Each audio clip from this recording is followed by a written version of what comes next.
Polytopia has many hidden features that the game doesn't explicitly tell you about. Furthermore, all of these features are useful in a competitive setting and will help you defeat your opponents and win more games.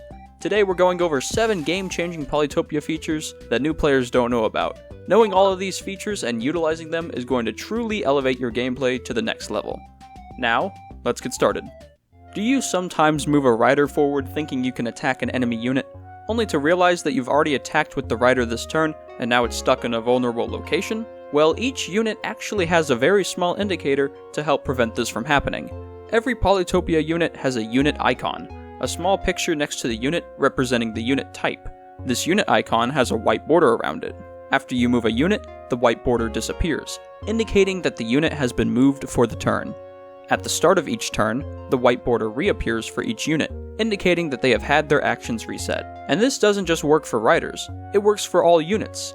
Fellas, I have been playing this game for 7 years, and even I didn't know about this feature until about a year ago. You may have noticed that before you attack a unit, the defending unit will have a sweating animation or a black cross under the target icon. The sweating animation means that upon attacking the unit, it will die, and the black cross means that upon attacking the unit, your unit will die due to retaliation damage.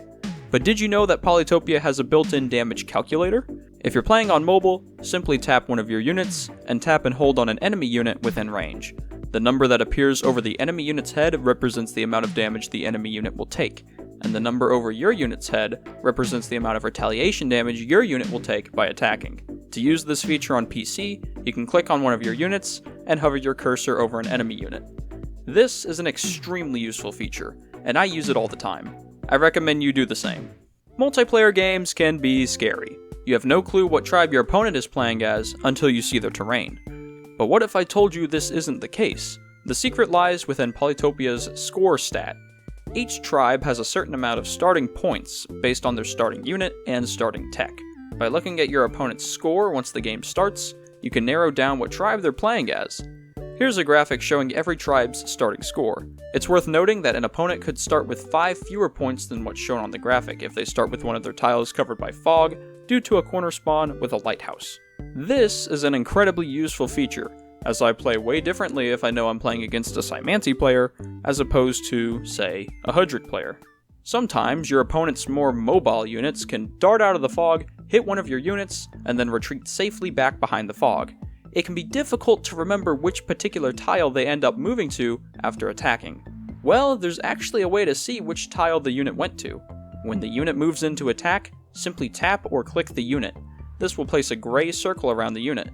When the unit retreats behind the fog, the circle will stay on the unit and be visible through the fog. Be mindful not to tap anything else though, as the circle will disappear. I'm actually not sure if this one is a feature or a bug, but it's pretty handy and it's in the game, so you may as well make use of it. Big Polytopia games can get messy. It can be difficult to remember to move all your units, especially those units that are off in a corner exploring and not necessarily involved in centralized combat. Thankfully, Polytopia has a built-in feature to help you out. If you tap and hold on the End Turn button, the game will automatically select and focus the camera on a unit that still has available actions. This way, you can easily cycle through all your units and make sure you move them all. Furthermore, once there's nothing left to move, the End Turn button will turn blue as an indicator. Using this feature will ensure you don't forget to move that warrior in the corner onto that unclaimed village. Is there a unit sieging one of your important cities that you are unable to kill? Don't give up hope too quickly.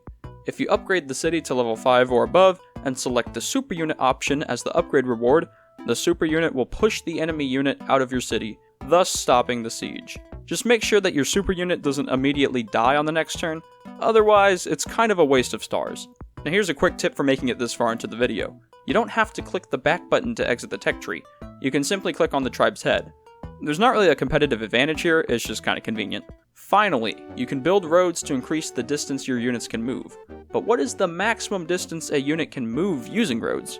Well, simply look at your unit's movement stat and multiply it by 2. Warriors can move a maximum of 2 tiles, riders can move 4, and knights can move 6. There are a ton of other small factors that influence where a unit can move, but covering all of that is outside the scope of this video. I have an entire video dedicated to movement and roads though if you'd like to learn more. Thank you all so much for watching. Did I miss any useful hidden features? Let me know in the comments section down below. If you found this video useful, please hit the like button and subscribe for more educational Polytopia videos. And I'll see you all in the next video. Have a spectacular day.